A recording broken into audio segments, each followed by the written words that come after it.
Welcome to today's episode of The Untold. This is the show where we have amazing guests and their stories. Of course, I'm your host, Abdullah AlHendyani. I'm joined by my colleague, Lujain AlAtheri, and today we have a really inspiring motivational guest, Abrar Al-Shammari, who is not just a writer, but she's also a fitness coach, a calisthenics expert, and even an OCR competitor, which I found really, really impressive. Yeah, honestly, when they sent us the brief about our guest today, and I read she was a participant in the Spartan race, that is amazing because if you have, awareness about what the Spartan race is, it's the kind of race that really tests your limits, right? Talking about physical, attributes and mentality as well. So I'm really curious to see, her insight into the whole process. As do I. I find her whole journey really, really inspiring. I myself struggle with a lot of physical activity, so to see someone who can break barriers and boundaries in all sorts of fields, I feel like we're going to have a lot to talk about with her today. Yeah, so, for our viewers, if, getting out of the couch and going through your first run sounds enticing to you, our guest today will help you through that. But with that in mind, we are going to take a very quick break and we'll come right back.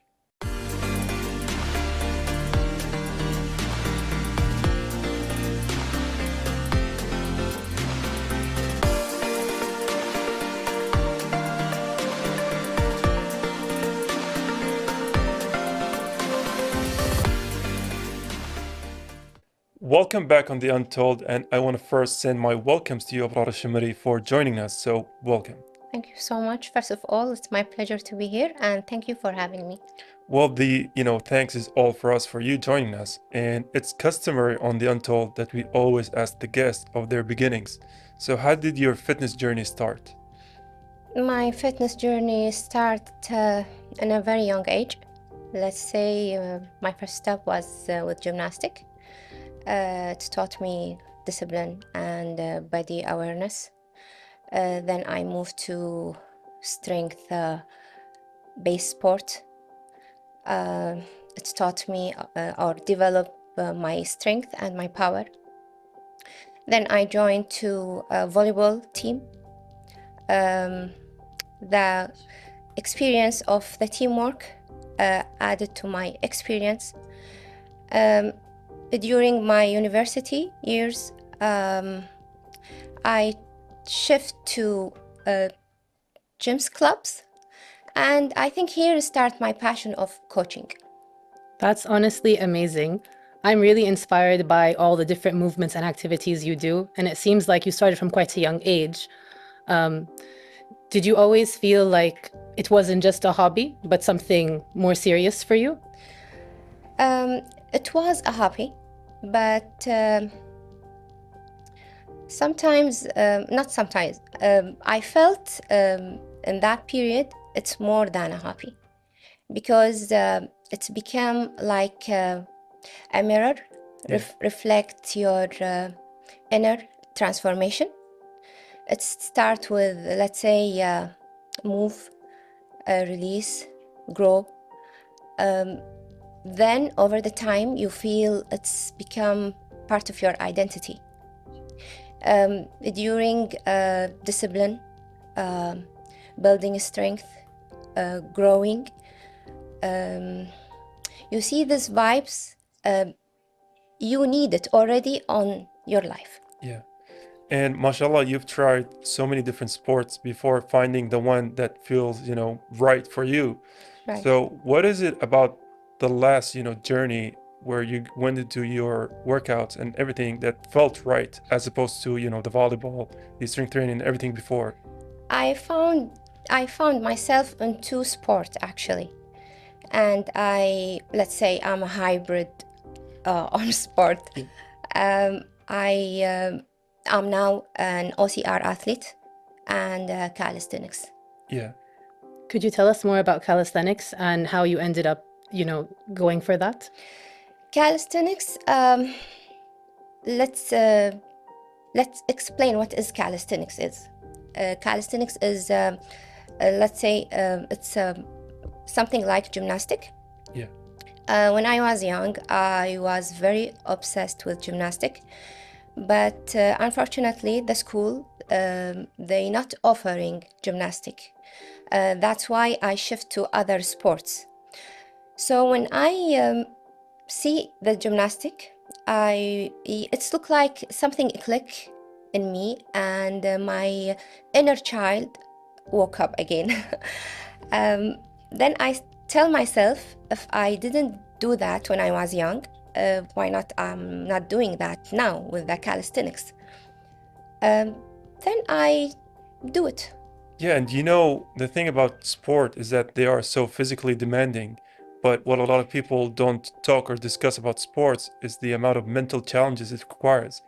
So, how did you overcome a lot of the, mental challenges that came with these kind of sports? When you love something and you have goal and you have passion with it, you will deeply inside of your heart and mentality, you will follow it, and you will do the best to do it. I know this sport or calisthenics is really hard, but not impossible. And when you started from not a young age, it will be harder. But I love the journey, and I have the patience, and I have a goal. It's for me, the calisthenics not about just a sport. It's really healing for me and remind me of my childhood. I agree. I think that's a really beautiful way to put it, because as you mentioned, like it helped your inner child just come out, it clicked like that. So I feel like for most people, when they find something they really, really want to do, nothing can get in the way. And I think that's what you were trying to say as well. Yes. And we were talking a bit before the show about when you got into calisthenics. It wasn't until you said 2018. Yes, right. So it kind of shows that you can kind of start at any age, which is really inspiring to me, because I would love to be able to do some of the really complicated movements that you could do, but I always feel that I just don't have the physical ability to do it. I will tell you something. So, the tricky thing of the calisthenics, when you see the movement, it's so soft and so clean, and sometimes you feel it's so easy, but it's not. Yeah. But I will tell you something. You cannot jump to more steps. When you try to train right on the right way, and you take the right levels, you will reach. If you have the patience, you will reach it, because you should have the acceptance that this sport, if you want to get it, it's a really long journey, but it's not impossible. Yeah. And I love that you emphasize the idea that it's not impossible, because a lot of people, the barrier of entry for physical activity is that they think it's something possible. And I want to ask you, because you did mention you are also an OCR athlete, which is obstacle course racing. Yes, right. And, for me personally, this is a term that I've only heard it now. So would you mind, elaborating it or explaining it to us? Yes, okay, of course. The OCR is about, let's say it's a racing. Many organizations, they do it. The famous organization on the world is the Spartan. Oh, okay. Yeah. Yeah, I've heard of that. Yes, and the Spartan, they have many races. Yeah. First race is the sprint 5K with 20 obstacle. The second one is the super, the 10K, and then the beast is the 21K. Wow. With 25 obstacle for the super, for the beast 30 obstacle. Yeah. And the obstacle, the organization, they made it, or sometimes from nature. And you should run and you pass these obstacles as faster as you can. Yeah. Yeah, now that you mentioned the Spartan, that's one of the most famous races in terms of, fitness and the fitness world. Yes. So, yeah, I didn't know that they called OCR. I always thought it was called the Spartan. Spartan. Yeah. Yeah. So- It's an OCR sport. Yeah. But the Spartan, these are the organization that they organize these races. Yeah. What would you say is the toughest obstacle or, race you had to deal with? or part of a race? You know, the hardest one, your mental. Really? It's all in the mind then. Yes. When you running fast and you carry something heavy to reach point, and for example you swim and you should run fast and you want to climb rope and climb wall, the continuing, that's the most important. Some people, they start strong and in the middle of the race they drop and they quit. So it's mental for me more than body strength. That makes a lot of sense because, as you said, there are so many different obstacles and different levels of races. Like, for me to just imagine running a 5K, not even a 21K, sounds impossible, you know? So I think the mental, obviously the physical is very important. You have to do a lot of training, but mental is what keeps you from giving up and going the distance, I guess. Yes, right. I totally agree with you. Yeah. Yeah, and I also believe that you were an ambassador for the Spartan race in the past. Yes, So I that's was. so cool. Yeah. Thank you. Yeah, and so how did that whole experience, shape your view on athleticism and the fitness world as a whole, right? Regarding the ambassador title, Yeah. let's say I was ambassador before I became an official ambassador. Okay. Because I will tell you why. Because when I took podiums on these races, Yeah. on my age group, I love this race and I want to separate this race on the whole girls. I separated and I create my team, my own team, Amazon team, and we went to racing. So I act as an ambassador before I took the Or you got the title. official title. Yes. Yeah. But why I'm telling you that? Because when they gave it to me, the title, the coincidence is it starts with the Gaza war. Okay. And the CEO of the Spartan, he was sympathy with Israel. So I felt it's shame I be ambassador of Yeah. this organization. Understandable. So I quit and I boycotted. Yeah, that's good, right? Because it's it's such a terrible cause, and that is such a bad thing for them to do. Yeah. Yeah, so very much thankful for you for doing that. That's, let's say, that's call of the humanity. Yeah. Yeah. And speaking about the race itself, you did mention that it's an obstacle course. So I want to segue that into talking about what was the biggest kind of obstacle that you've had in this kind of, line? Okay, I like to say this story. On Spartan Madrid, before it, I had a surgery. I did a surgery. I was sick. Then I did the surgery. Then I recover myself with healing period, and that's it. This race, I love it. I took ninth place on my age group.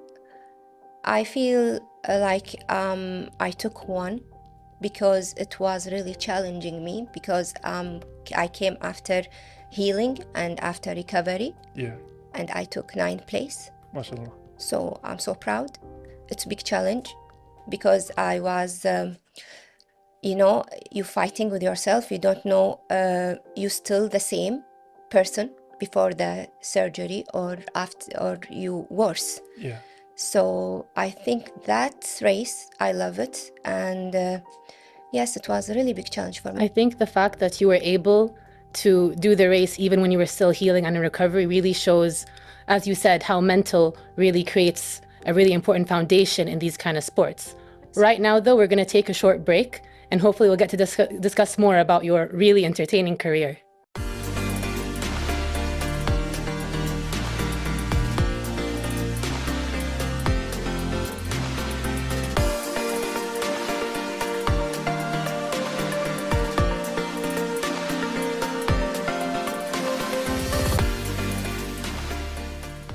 And we're back with Abrar Al-Shammari, who's a fitness instructor and a fitness enthusiast. But mashallah, she's also a writer. Yes, right. Yeah. So let's dig into that, right? Talk us through your writing journey. I assume from the start, like what got you into it? Also, my writing, I started when I was young. I was using, I was writing, my journal, personal, always when I was young. And that's grow with me. And my writing become more progressed and developed. After that, I share my writing on the social media, just writing. I felt something weird because every followers, when they read what I'm writing, they don't know each other when they send me, but they say the same sentence. You, Abrar, you look like talking to us. You feel us. Then I decide Yeah. to publish my work more, and I do books, 2 books. I think that's very brave of you. I used to write in a journal myself. I still do sometimes to just, collect my thoughts. But the fact that you turned it into an actual career choice as well, I think that's really inspiring. What kind of stuff do you like to write about the most? About human resources, let's say, self-love, good vibes, principles, something like that.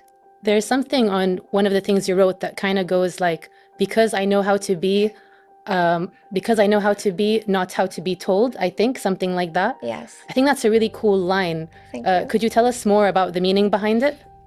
It's a reminder, let's say, about I'm not a follower, I can tell. and it's like let's say it's a inner compass. So remind me that I know how to be myself without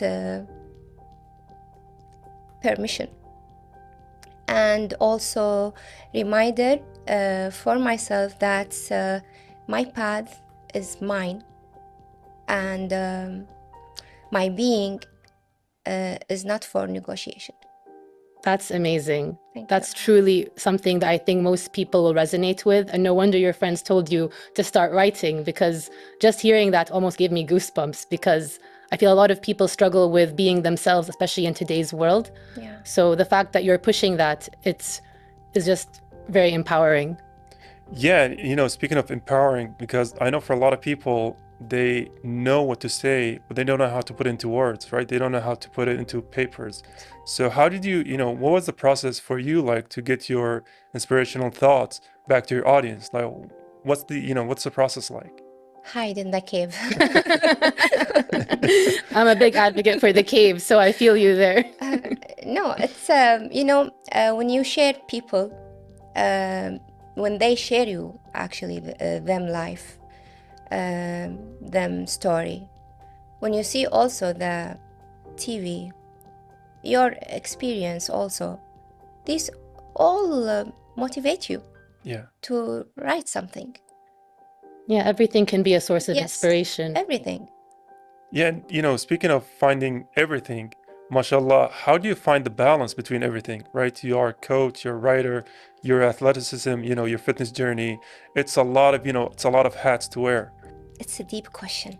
It is. It's not about separate them. I'm not separating anything. Yeah. I engage them. How do you do that? The coaching give me discipline. The writing let me be more deeper to myself, and the training make me stronger. So all of them serving. So it's not about dividing time. It's about let's say energetic harmony. It's a beautiful term. Yeah. Do you think having a good support system helps? Or is it more about you have to come through it on your own? You ask for who support me? Yeah. Okay. The closest supporter, let's say my inner voice. That's amazing. And also, of course, my family. But the closest one, yes, my inner voice. Always I remind myself why I do this, what I want to be, and who am I. Yeah. I mean, they say if you are your greatest, motivator, like your personal self. Like if you seek motivation from outside sources, one day they're going to be quiet. But if it's within you, it's not going to be quiet until you quiet it. So always trust in yourself. Yeah, Yeah. totally agree. Yeah. I was watching a documentary once called Solo, which was about the guy called Alex who climbs mountains solo Okay. without anything. And then his ritual before every climb is that he would just go before the mountain and he would picture every, hand placement, every finger placement, every foot placement. Yeah. So speaking to you, Coach Abrar, what is your rituals, right? Before going to any tough competition, any race, any obstacle you have? Do you have any, set of, routine you like to follow, or how does it go? Yes, of course. First of all, I like to read some surahs of Holy Quran. Yeah. It's make me feel more quiet and calm. And also my inner voice, I talk to myself. I talk to myself so much. Yeah. It's okay. I think we all talk to ourselves a Yeah, bit. So why you here? What do you need? What is your goal? Yes, this helping. But when I start, for example, for racing, yes, I listen to some music, like Michael Jackson. I mean, that's, to pump yourself up and get in the mood. Yes. Yeah. Do you think that there's any specific thing you have to do every day in order to keep up between the writing and all the physical activity? The good healing for me is my daughter. Yeah, bless. Her, when I saw her, she's healing. Some not all of mothers, but some mothers, they feel the baby is like a big responsibility. Yeah, For me, no. it comes naturally to you. It's for me really healing. It's healing for me. Yeah. When I see her, I forget everything. Children are very pure that way. They just really bring out the best in people, I think. And I think it totally helps agree. you align with your inner child and inner voice as well. Yes, true. Do you have any tips for people who might want to branch into, calisthenics or writing, or start any big project or balance as many things as you do? Yes, I have one advice. Do what you love. I've been, why I say that? I did many businesses, Yeah. many projects. I success with them all, but I didn't felt that that's me. Yeah. Then when I start doing what I really love, so I do it. If I want to do it forever, I will do it forever because I love it. Yeah. And I want to ask, I think for a lot of audience who are, curious about this type of extreme sport, is the $1,000,000 question. Is there any time that's too late to get into, and I'm talking like sports like the Spartan race, marathons, calisthenics, is there an age that is too late? Like for me personally, I always tell my mom, I'm a thief's, dream target because I can never outrun anybody. So is there any, age limit to this kind of thing? No, the limit that you put it in your mind, there is no limit. Yeah. Don't put yourself in a box. Some people, they are really strong, but they put themselves on a box and they don't see how they are power. Are they? Yeah. So there is no limit for what you want. But if you put it in your mind that I have limits, it will be a limit. Yeah. So it's not just that you have to listen to your inner voice, you have to also not allow yourself to be your own obstacle. 'Cause like you said, I think most people like get in the way of themselves, and anyone can kind of do something if they truly believe that they can. Yes. Like I've really admiring everything that you've said today because I feel like you have so much confidence and you're so sure of yourself. So I think that's going to be very inspiring to people who may want to try any of these type of activities or their own kind of activities. Thank you. And there's one more. The Yeah. thing that you're afraid of, do it. I love that. I have never did an English interview Oh, mashallah. Really? This is your Yeah. first one? It's my first one. Yeah, I wouldn't have guessed. yeah, you've aced it. So I did it. She's going to take our place now. Yeah, she's aced it, mashallah. So I did it. Yeah. And I think this goes to Huberman, if you know him, who has a podcast, Andrew Huberman. He said there was a part of the brain that actually grows if you do something you hate. So, if you do something you hate, you're actively, developing yourself as a human in biological terms. Yes, So, and you open new door for yourself. yeah. Yeah. And I want to ask you about what's next, for Abrar, mashallah, a project, books, competition. Many. I mean, just talking today, I'm not surprised if you're going to start on a whole new field at this Really, point. there is a new field. Of course there is. Yeah, I'm not surprised because, mashallah, you really seem to cover it all.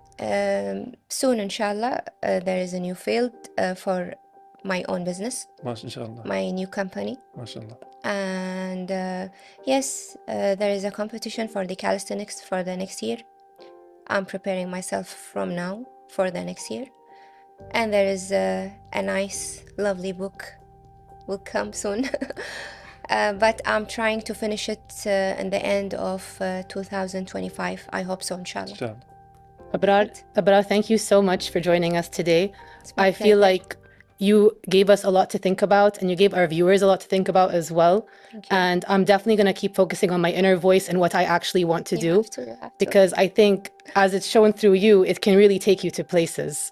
What do you have to say, Abdullah? Yeah, honestly, the thing is, I'm envious of, and I'm gonna say, on air now, mashallah, so you don't say I said it. I'm envious of how many, aspects of so many different, fields and mediums you excelled at, right? So that is very encouraging. So I do want to thank you for, enlightening us on this, kind of topic. Thank you so much. It's my pleasure. Thank you for your words. Yeah, and with that, dear viewers, we are gonna take a very quick break, and we'll come right back after this.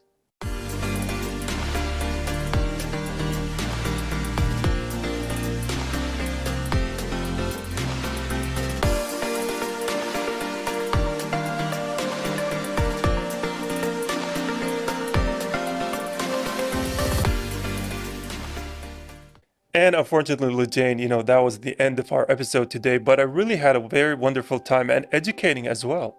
So did I. I felt like I learned so much from her, and I feel that she empowers not just women, but people everywhere to go after their dreams and focus on their goals. I loved everything she had to say, especially about following your inner voice. Yeah. I thought that was a really beautiful sentiment. Yeah, and also, I think one of the most important messages of this episode is when she highlighted the amount of mental, fortitude it takes, right? For a lot of people, they think physicality and fitness is all about, doing the work. But, there's a point where your body says no, and your mind is like, okay, I gotta quit. And it's at that point where you gotta be like, no, this is the point we go forward. And she highlighted that point. So I'm really glad that was the takeaway of today's episode. Same. I'm one of those people, I have to say. So I think I'm really going to try to just push myself whenever I try a new activity. And I love that she also branched out into writing. I thought that was crazy, to be honest, because she seems to encompass so many fields. And I feel like she really just helps people to be their true selves. Right. Yeah, when she mentions her writing, career and releasing 2 books, I was like, okay, that is beyond amazing. Yeah. Right. Going through the whole fitness journey, which takes a lot of time, a lot of work, and then putting the words is just amazing. I feel like she inspired a lot of people to really go after their dreams and goals. And I hope that's a takeaway all of our guests and viewers will have. And thank you. That's all we have for today. See you next time. And thank you, Abdullah. Yeah, the thanks goes to our audience, and also thank you for joining us. Thank you, Abrar, for joining us.